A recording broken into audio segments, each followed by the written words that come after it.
Thank you so much, Mr. Lee. To everyone that are just joining us, this is Let's Talk About Jesus, where we discuss issues and challenges of life.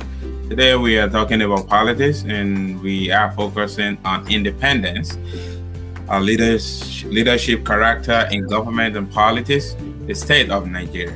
So I'm going to read something from the United States Declaration of Independence, and the connection that I want you to make for us on this that I'm about to read, Mr. Adeyi, is that when is Nigeria going to understand this as part of what humanity is supposed to enjoy?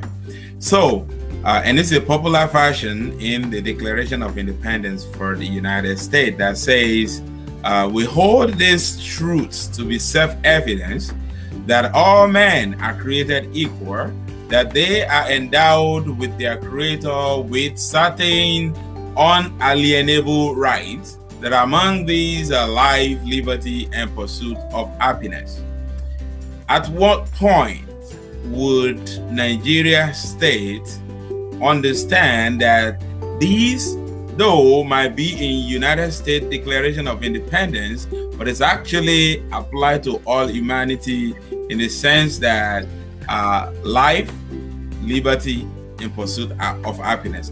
I don't know anywhere under this planet that anyone would say, I don't want any of those three. When would Nigeria come to that realization? I will answer it in two ways. Nigeria will come to that realization when there is a rebirth in Nigeria. You know, when they made that declaration, it was a response to their condition that they were not created, or even though they had slaves, so those who wrote the declaration, they had slaves, so they put people in bondage. They don't recognize them as 100% human, so they said they are 4/5 of a human. But they knew that God did not create them to become like that. So they resisted the conditions which they found themselves. And part of the resistance is that, you know, again, when we talk about character and all that, and I said something about the soul and the spirit. It is only someone, and it has been said that most of those who wrote that things were also believers of one way or the other, even though they did not openly say so. That it is only someone that has the soul and the spirit of Luke 4:18 that will come to the realization that those three things, pursuit of life, happiness, and all that. Because when you are free from bondage, you are happy. When you are healed from sickness, you have life. When all these things are translated into practical reality, then the pursuit of life, happiness will come into play. And that's why when they made that declaration, and for Nigeria to arrive at that point, there has to be a rebirth in the sense that when Nigeria got its independence, or when people were fighting for independence, even though they didn't put it in that exact manner, you know, life, liberty, and pursuit of happiness. But essentially, it's like when they were anti-colonial, they said the life that the colonial people have given to us is not acceptable. They said they don't want to be under colonial bondage. And of course, once you have those two, then happiness will flow. So that was the essence of colonial rule and anti-colonial agitation and all that. So when we got it, there was a relative life, liberty, and happiness, because what was taken away by colonial rule, some of them were restored, and some of them were on the verge of being restored. And for the first time in probably 400 or 500 years, you have, at least in the Yoruba section, you now have African people being able to engage the rest of the world in terms of the economy, in terms of politics. The British Prime Minister at that time said that, I think in, was it Macmillan or one of them, so said that Awolowo would have made a very good British Prime Minister. That was his statement. Why? Because Awolowo was able to create an environment that raised up the quality of life, pursued liberty and happiness. And then they were able to set up an economic paradigm that was able to relate with the rest of the world. So, of course, all those things became victims of the changes that came about that I said. So when they now, when the question of the soul and the spirit comes into play and the rebirth of Nigeria, that when you now run a system that is clearly based on a lie, on a fraud, then you say you want to create life, liberty, and pursuit. It's not possible, because a lie cannot lead to life. It leads to death, whether we look at it spiritually or materially in physical terms. Lies lead to crime, and crime leads to incarceration. Abi? So when you now live on a lie, when someone now lives on a lie, it can't lead to life. It can only lead to death. So when a country lives on a lie, there cannot be happiness, there cannot be liberty, and there cannot be life. It can only be. So unless that changes, that transformation comes about, a rebirth, or what we call being born again, a born again country. I mean, I'm not talking about everybody becoming baptized. I mean, that would be good, but that's not so that this is not a religious warfare. But what I'm saying is that unless there's a conscious rebirth, when was it, who went to Jesus and said, does it mean he has to go back into his mother's womb before he can become born again? We can laugh at that question now. But then, when he asked the question, it's not a laughable question, because it was a fundamental existential question to him. That, you said I should be born again, so it means my life now is not worth it. I have to go back inside my mother's womb and come back again. But Jesus said, no, that's not what you mean. So when we say rebirth, that is exactly what we mean, that there is an existential question. Life is existential. Liberty is existential. Pursuit of happiness is also existential. So anything that comes to create a block must be transformed before you can enjoy it. And to transform it is the whole essence of, when we say there is crisis in Nigeria, there is this, they are doing this, they are doing that. There are forces of darkness, what I would call, darkness is absolute, but there are forces of absolute darkness who see life in their own darkness. There are I would say partial darkness, who will say but then when I say darkness, it means they want to sustain a lie. So when they say Nigeria is indivisible, Nigeria is created by God, Nigeria is one indissoluble, this and that, they are all lies, philosophically, morally, and even practically. So when you impose that, you are imposing a lie, and then you are imposing death on the people. So the first thing for every Christian to first of all realize is first of all to come to the consciousness and realization that nothing created by man can be permanent. Nothing that man creates can be deemed to be indissoluble. It's a lie from the pit of hell, to use our lingo, to say that man created this thing, and therefore it must remain like that. That is a lie. And when you live on that, you are living a lie, and there's no way you can create happiness with it. So if Nigeria is going to arrive at that conception, because a country is an expression of a soul. You know, when you say you have a country, there must be something. A country is not physical. You don't see a country like land. You don't see it. It's not physical.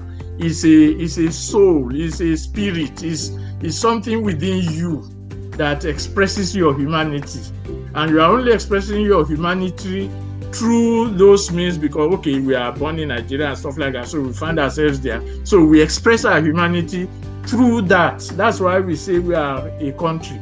But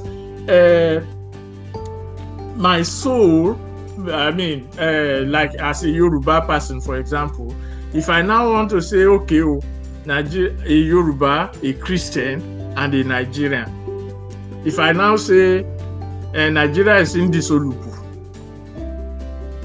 then that means I'm saying I'm no longer a Yoruba. That I'm probably not even a Christian, because Nigeria was not created by Christians or by anybody. It's just some trading outpost. We all know that. So when we are saying we have to re-examine our thought process.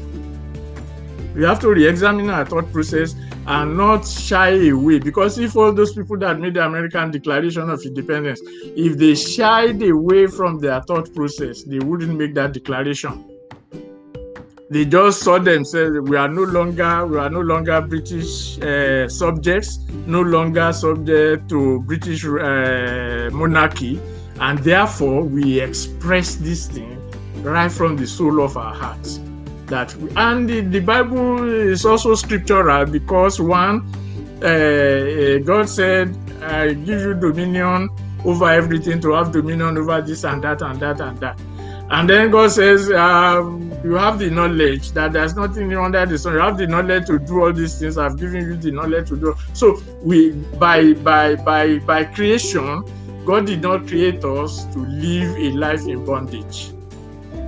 So anything that comes in bondage, whether we ascribe it to the devil or we ascribe it to man or something, it's not of God. And if it's not of God, it cannot lead to life. So once we are in bondage, we have to recognize that bondage. What is the bondage? The bondage is that in Nigeria, or to limit it to Nigeria now, the bondage is that we, the so-called Nigerians, have no hand in the creation of our country. Therefore, our soul is not there. If our soul is not there, it is a lie. If it is a lie, it is death. If it is death, there can be no happiness. Abi, is there happiness in this? I'm just asking. So what I'm saying in essence is that we have to take that expression away from its just being a mere expression. It sounds nice to hear, you know, pursuit of life, liberty. Life, liberty, and the pursuit of happiness. Everyone is, yeah, it sounds nice. But what was the cost? You know, when we were talking about servanthood and leadership, that is the essence of leadership. Because when you say that the pursuit of life, that means you are looking not only at yourself, you are looking at your other person. Because you can't be, that's why I say, you know, the America is still grappling with that problem, with what they call their birth defect, which they now call systemic racism now. You know, when you sit down and say you are in the pursuit of life, liberty, and all that, and then you have a slave in your basement, then that will always come. So the whole core essence of coming to that realization is on the soul of the people. Unfortunately for those of us who are Christians, the Yoruba will say kò sí awo kan nínú awo ẹ̀wà. I don't know how to translate it into English. We have, there's no secrets in this thing. The scripture is there for us. if we align ourselves with it. Unfortunately, most don't, but that's a different question. So, am I? Yes. Yeah, because I can see. Okay. Yes, and we are. For those that are listening to us, this is a special edition of Let's Talk About Jesus, because we are talking about independence, leadership, character in government and politics, the state of Nigeria, and we're trying to connect what leadership should do, or is leadership matter? What is the essence of character in leadership? We are looking at the United States independence, and we are looking at Nigeria. But before we go further, because I'm going to go to Romans 13, but before I go to Romans 13, I want to have a foundation for it. And here is my foundation. Of course, my foundation for that is going to be in question format. Speaking of nothing created by man can be permanent, I believe that, and I want to believe that every Christian, so we are Christian, we are on this program talking about this. I want to believe that every Christian will agree that there is nothing made by man that can be permanent. After all, there's a popular saying that except the grace of God that is permanent, nothing is permanent. So I do not believe that Nigeria have independence yet. Now, to every viewer or those that might listen to this later, you can criticize me, you can do whatever you want to do. This is my own opinion. But I say that to ask this question, Mr. Dedeye, what would independence mean for Nigeria? I said I don't believe that Nigeria have independence. But my question, because there are things that I think of to come up with these, of course, if we look at the recent issues that are happening in the country, this Nigeria state, we can tell that sometimes you want to question, is this really a democratic rules country or a military rule? Because even in a military rule, some people will also expect that there will be some decency. But what would independence mean for Nigeria? Well, independence means life, liberty, and pursuit of happiness, essentially. So independence means our ability to have dominion over our environment. That means we have to develop our knowledge base to be able to address all these issues. You know, when the Bible says have dominion over your environment, you have to understand what you have dominion over now before you have dominion over it. If you don't know what it is, you can't dominate it. So you have to study it. That is where education comes in. That is where all other things play their part. So independence will mean that you are able to develop your intellect, your God-given intellect, through whatever educational means you set up. You are able to convert nature into your own use because God gave us dominion over them. You are able to now develop your, when I said Luke 4:18, the healing. The healing is not just about laying of hands. Yeah, I mean, they can do that. But basic medical issues that should not have, which has been conquered in the West, for example, in the Western world, which has not conquered in the Western world.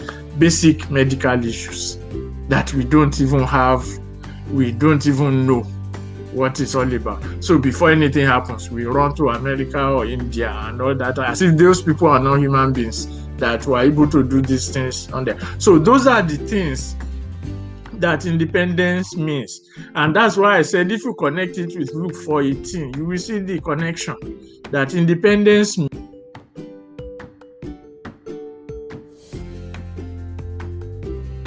Okay, so I think okay, good. Here we are. Oh, okay. So what that is the essence of independence, and that is why you will find that in Nigeria today, when especially in the western part, everybody that wants to talk about those good old days, they will always talk about the western region. Why? Because these things were established to take care, education, health, economy, which is very important, and I will say why it is important. When they started the marketing board in Western region at that time, it was to leverage our cocoa production and their farmers with the world system, and they were doing fine with it. So they raised up the people in the Western region, the Yoruba people in the Western region, to become active participants on the global economy. And that is what is missing from Africa today. So anything you see in any African country, if they want to do anything, they rather run to China. Now they are now saying people should learn Chinese. They are not learning their own languages, so they are now learning Chinese. We learned French. It didn't take us anywhere. We learned English. It didn't take us anywhere. We learned which one day again. So now they say we should start learning Chinese. So everything that makes us human has been taken away from us. That means we are not independent. It is when we recover all those things. So independence will mean the ability of the Yoruba to use Yoruba language in their academic institutions for the production and reproduction of knowledge. And that has been proven over and over by even academic scholars, that the best way to develop a society is to use your mother tongue in the production and reproduction of knowledge. So that is what independence will mean. Independence will mean the ability to use our God-given intellect to address everything in the environment, health, climate change, all these things. That is what independence will mean. Now, the question is this. You ask independence for Nigerians. I'm talking about Yoruba people and their experience in the Western region. Of course, we are Nigerians also. But was that replicated in other parts of Nigeria? The answer is no. We all know it. It's not. That means the question is, who are Nigerians? So before we can even talk about independence, we have to discover, or we have to address, who are these Nigerians we are talking about. So when I, as a Yoruba person and another Fulani person sit together, I said earlier on that the whole question of a country is a question of the soul and the spirit. If a Yoruba man and a Fulani man sit together, they will say they are Nigerians simply because they hold a Nigerian passport. But is their soul the same? If their soul and spirit is not the same, how can it be moderated in such a way that at least they will be flowing along? Because a Fulani person that is in prison, in quote, that is not, that needs liberation, will not shy away ordinarily, like say all those Almajiris and all the rest of them in the north. They will not ordinarily shy away from being educated unless they are forced to move away from education. And that is what has been happening. So if you have a Yoruba person that says education is key, and you have an Almajiri person or a Fulani that says Almajiri is key, and you call both of them Nigerians, there can't be independence for both of them unless they first of all fight it out and determine who is dominant among the two of them, which is what is happening in Nigeria now. So they fight for dominance, so that whoever is dominant will now impose its worldview on the rest of the others. And in that process, there can be independence because one, you are fighting a battle that is not even yours. So when we are fighting, America is there. All the European countries are there. They will be supplying you weapons. They will be doing this and doing that. All the West African countries, French West African countries, are controlled by France. France controls 50% of their treasury. So they are not even themselves. So when you talk of independence and when we talk of being born again, rebirth now, political rebirth, means that you are taking back your God-given rights from those who have taken it away from you. So independence will come when every nation in that Nigeria is able to express itself the way it has been ordained by God to be expressed. So if I'm a Yoruba person, my language is primary, and any other person for that matter, their language, the language is primary. So we should be able to develop our language to the best of our ability. If you can't do that, and somebody now comes and says, God has ordained it to be this and that, that person is scripturally illiterate, to put it in a mild form. And that is why the onus is on Christians to manifest. Actually, it is through them that independence will come if they live up to their responsibility. It is not, when I say that, I'm not saying it is when you have mega churches and you build domes and you say God has blessed you, you have 100,000 worshippers and stuff like that. That is not what God is looking for. But God is looking for you when the Israelis, the Jews who are taken to exile and all that. It was not because they couldn't build big temples and stuff like that, but because they veered away from the way of the Lord. And the way of the Lord is, I've created you as a Yoruba person. You have voluntarily, or sometimes by force, rejected some of the things I have given you as a human being, and you have imbibed another. And this is not a question of hatred. No, because I'm not saying an Igbo man should not study his language. No, I'm just saying you study yours, I study mine. Then we can then see, because we'll now be dealing with each other on an equal basis, because you are who you are, I am who I am. And that is what independence is. That is what life is. That is what liberty is. And that is what the pursuit of happiness is, because you are happy, because you are yourself, you are your God-created self, and I'm happy. And when we pursue it, we are happy that we are pursuing it. That is the pursuit of that happiness. We are pursuing what is beneficial to you. When somebody sits down and the servant comes and washes our feet, that person will be happy that somebody is washing his feet. So that is what we are saying.